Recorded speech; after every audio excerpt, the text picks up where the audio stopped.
Hello, welcome back to a weekly series of at-home recipes. I'm Oscar Gonzalez, the executive chef of the Fairmont San Francisco. For week 5, as we're gearing up for summer, here's a great recipe for barbecue ribs as an alternative for outdoor grilling. For this week's recipe, as an alternative to grilling, we're going to braise our bone-in beef ribs. We'll begin by seasoning our bone-in beef ribs, making sure that our salt is plentiful. Take a little bit of fresh cracked pepper.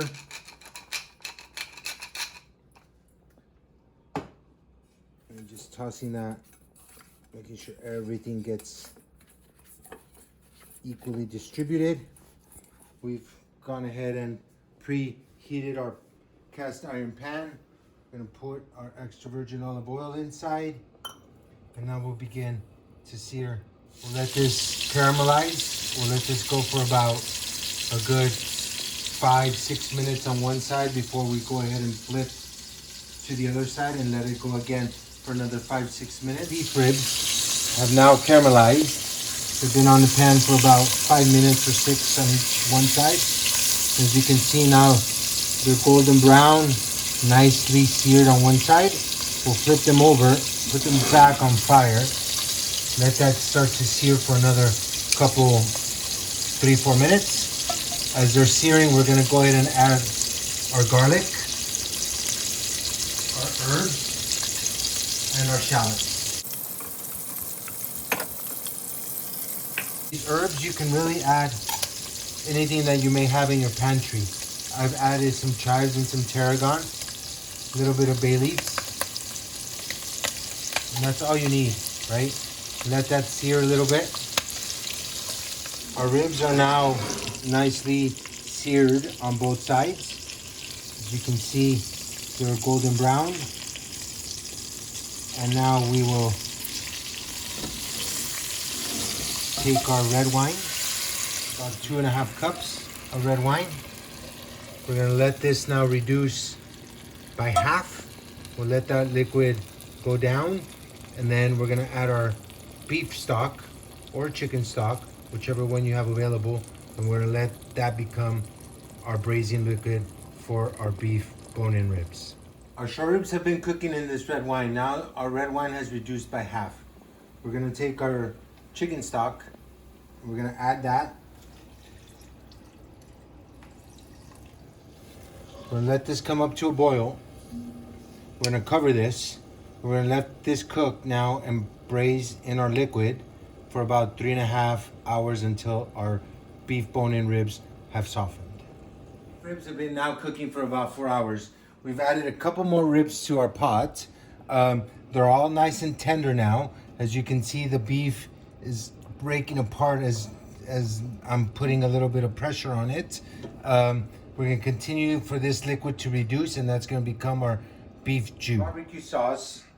I've preheated this iron skillet. We're gonna take my favorite barbecue sauce that I love to use from Texas. It's called Stubbs. We're gonna pour this into our preheated cast iron pot, and it'll sizzle a little bit, which is good. And pour that in, let that sizzle and get nice and warm.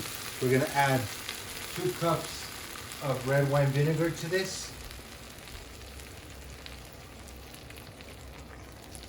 And now we're gonna let these 2 flavors marry together. I like to add a little bit more acidity to the barbecue sauce. It adds some liquid, and then once it's reduced, it'll be nice and thick and sticky for our beef bone-in ribs. For ribs, we're gonna make corn on the cob, which we've taken and pre-boiled, right? It's just whole corn, some stock, and just let it steam until your corn softens. Over here, we have our apricot summer salad. We're gonna make a simple vinaigrette, which is 1 teaspoon of Dijon mustard, about a 1/2 cup of red wine vinegar. We'll start to stir that. We're gonna take now extra virgin olive oil, and we're just gonna slowly thicken that until it emulsifies.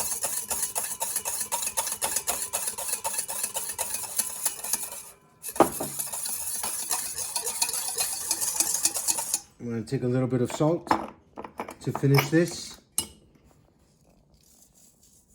You go. We're finishing preparing our apricot summer salad. We're gonna take our red little gem, which we've looked great today at the market. We're just gonna kind of place that down in our bowl. And take our freshly cut, nice ripe apricots and just kind of place them all in the bowl. Take a little bit of salt, season everything together. We'll take our red wine vinaigrette that we made, and we're just gonna toss that nicely, not too much. We're gonna take this and just make sure that everything's tossed and our vinaigrette has covered our lettuce. And I've pickled a couple of vegetables that you can substitute whatever's available in your store, whether it's asparagus or radishes. I pickled celtuce for this. It's just another added layer of flavor to your salad. And we're gonna sprinkle that. Toss that together. And there you go. We have our apricot summer salad. We've come to the best time of this cooking show. Our beef bone-in ribs are ready. They're nice and soft. They've been braising for over 4 hours.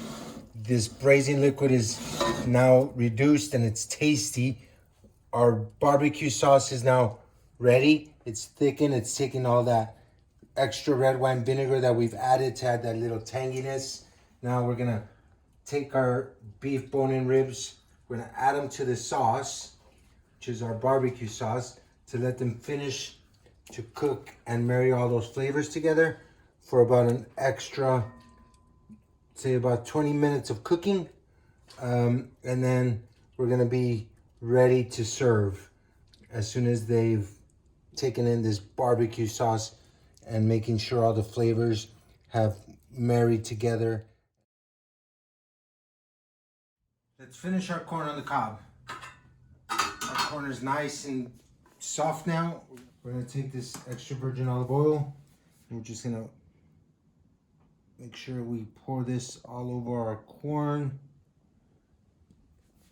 Next, we're gonna take our mixture of smoked paprika, chili flakes, a little bit of lemon juice, dried lime, and some salt and a little bit of pepper.